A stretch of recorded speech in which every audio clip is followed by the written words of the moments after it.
¿Sabías que según el artículo 3 de la ley 19.279, si posees una discapacidad, tenés derecho a adquirir un automotor nacional sin pagar IVA o importado al valor de su país de origen, sin pagar impuestos? ¿Lo sabías? Bueno, conoce tus derechos. Bueno, estamos de vuelta, hablamos de los problemas que puede tener nuestra cabeza y una de las cosas más frecuentes realmente son los famosos dolores de cabeza, que en realidad los médicos los señalan como migrañas o cefaleas. Efectivamente hay una diferencia entre ellas y fuimos a consultar al doctor Daniel Doktorovich, que es neurólogo, y esto nos señalaba.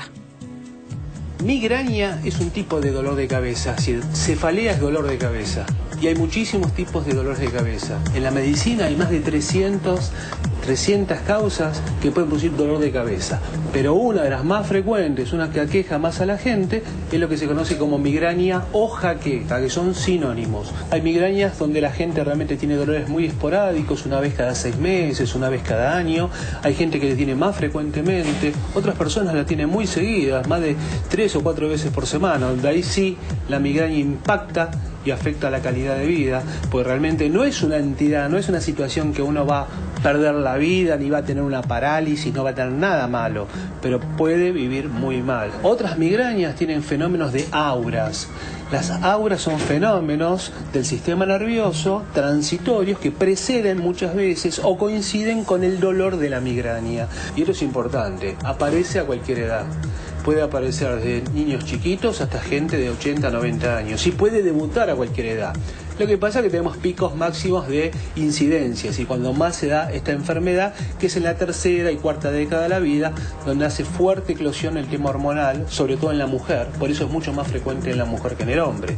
El origen en sí es genético, es decir, hay mucha predisposición genética y no es un gen, son varios genes que intervienen, que interactúan y uno tiene la predisposición cuando nace a tener ese dolor. Por eso la tiene un 10 o un 20% de la población general. Después, factores que pueden ser externos como situaciones, digamos, alimentarios, pueden ser disparadores a veces de un dolor de cabeza. Por ejemplo, si a mí me gusta mucho el chocolate tiene una sustancia que se llama fentolamina que genera cambios en el sistema nervioso, en la circulación y genera dolor de cabeza en gente predispuesta para jaquecas. Situaciones de estrés, de mucha tensión, por ejemplo, un muchacho va a rendir un examen en la facultad, hasta ahí estudió, rinde el examen, termina el examen, se relaja, ¡pum!, le dispara el dolor de cabeza. Es decir, son disparadores que frente a una predisposición uno sabe que puede tener dolor de cabeza. Eso es típico en la migraña. Hay mucha automedicación, porque si uno tiene un dolor de vez en cuando se compra una aspirina o otro analgésico de venta libre y no hay ningún inconveniente. El problema es que a veces por diferentes motivos comienza a aumentar la frecuencia de aparición del dolor y uno comienza con esa automedicación a perjudicarse, porque los mismos analgésicos, los antiinflamatorios, los famosos derivados de la ergotamina, que hay muchísimos productos en el mercado, disparan más dolor de cabeza. Se sabe, depende del tipo de fármaco, cuándo van a disparar más. Consejos para prevención. Primero, que hay algunos pilares básicos. Primero, siempre consultar a un profesional de su confianza. Y después existen remedios por un lado que pueden desensibilizar ese cerebro tan sensible, que pueden prevenir, que son profilácticos, que es una gran familia de remedios que puede utilizarse. Pero eso dependerá de cada persona en particular. Porque si uno tiene, aparte de tener dolor de cabeza, puede tener otros problemas, puede tener presión alta, puede tener asma. Entonces tenemos que adecuar cuál puede ser el tratamiento. Siempre estos tratamientos son transitorios, no son de por vida, son para limpiar esa predisposición a tener tanto dolor de cabeza y muchas veces después de suspender esos remedios uno está bastante bien. Bueno, cefaleas, migrañas y en general tenemos internamente una gran contradicción para saber qué hacer frente a las cefaleas y a las migrañas, porque hay como un pequeño fantasmita que dice: no se automedique, por favor, no siga tomando analgésicos porque eso puede provocar un daño después y una consecuencia mayor si efectivamente estas cefaleas y estas migrañas se repiten en el tiempo. Es un tema que terminaremos de desarrollar en otro momento, pero que es hay que ser conscientes que no cualquier migraña, no cualquier dolor de cabeza es lo mismo. Y nos preguntábamos si efectivamente la hipertensión puede tener una consecuencia o puede hacer que nos duela la cabeza. ¿Mito o realidad? ¿Mito o realidad? Mito. Mito, qué bueno. Definitivamente mito. Hay varios estudios que demostraron que la hipertensión arterial no trae dolor de cabeza. ¿sí? Se hicieron estudios con pacientes en los cuales, por ejemplo, le decían, tenés hipertensión arterial, y ahí le empezó a doler la cabeza. Y si no le decían, no tenía nada. ¿Por qué? Porque lo que ocurre muchas veces es que la hipertensión arterial, como siempre decimos, es una enfermedad silenciosa, una enfermedad que no trae muchos síntomas. Cuando la hipertensión arterial trae síntomas de dolor de cabeza, posiblemente estemos en presencia de una encefalopatía hipertensiva, con lo cual ya estamos en una situación muy grave y con presiones arteriales más de 24 de 240. Bueno, perdón que te interrumpa con esto, porque vos decís, estamos frente a una situación por ahí muy grave.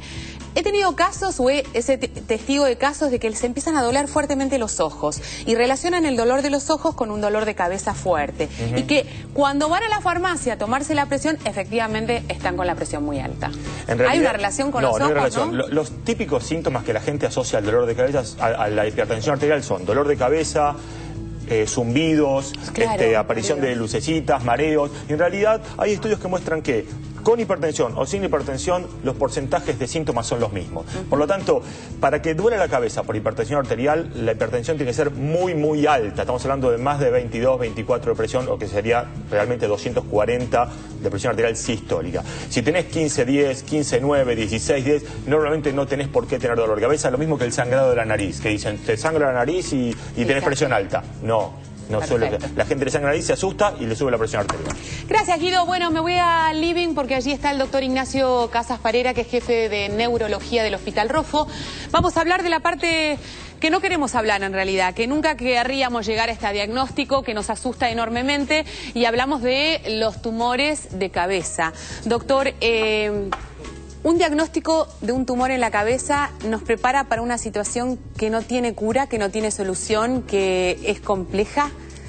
Bueno, primero te diría que la gente que tiene dolor de cabeza y tiene que consultar, no se tiene que preocupar, tiene que ver un profesional, porque si lo ponemos en perspectiva, un neurólogo de consultorio externo hace 1 o 2 diagnósticos de tumores cerebrales por año.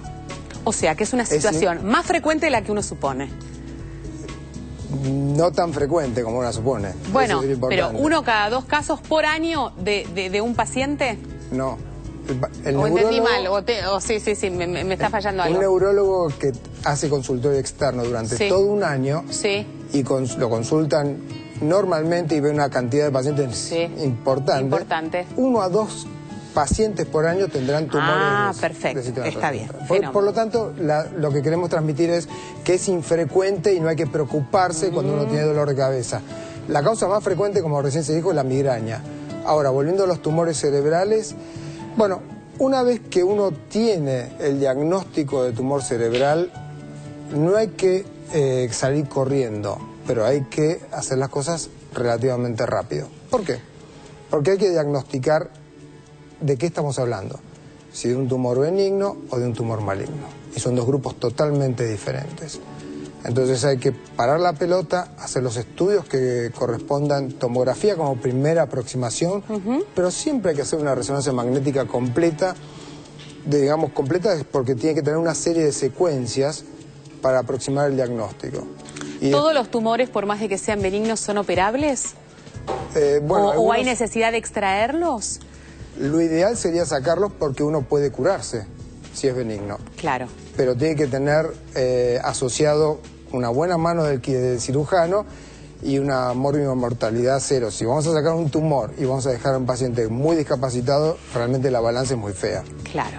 ¿Por qué? Porque estamos hablando de la cabeza, o sea, cualquier manejo dentro de la cabeza puede afectar otra parte de nuestro cuerpo, evidentemente, inclusive el habla, la visión, en fin, la parte motriz. Es una situación muy delicada. Y volviendo al inicio, que es lo que a nosotros nos importa porque tiene que ver con la prevención, ¿cuáles son los síntomas, si efectivamente existe alguno específico, que nos pueda dar cuenta de que nos tenemos que ir al médico, debemos consultar al neurólogo porque hay algo que evidentemente no está funcionando del todo bien? Bueno, hay varios síntomas que pueden asociarse con tumores cerebrales. Trastornos motores de un miembro, arrastrar un poquito la pierna, notar que tiene una torpeza motora, trastornos para el habla, no salen bien las palabras, dificultad para elaborar el lenguaje, hablamos pero no podemos hilarlo bien, o por ejemplo tener una crisis epiléptica, de las cuales hay un montón. La más conocida es la tónico-clónica, la que se sacude pero no es la más frecuente. Y por ejemplo, la pérdida de memoria. Bueno, la pérdida de memoria se asocia en general a otra patología que es trastornos cognitivos en pacientes de 60 años para arriba aproximadamente, que son enfermedades degenerativas, Alzheimer. Pero digo, yo la verdad que en este caso en particular, bueno, tuve un familiar muy cercano con un problema de este tipo y su primer síntoma fue ese. Fue que se olvidaba de las cosas, no recordaba los nombres, nos miraba que era una persona muy allegada y no ¿Vos cómo te llamabas? Así, repentinamente, ¿no? Bueno, eso puede ser por dos motivos. Uno, porque puede tener disnomia, que es trastornos en la denominación de los objetos. Alcanzame el agua, pero no puede decir el vaso, perfecto. Y no hay que confundirlo con que se olvidó de decir vaso.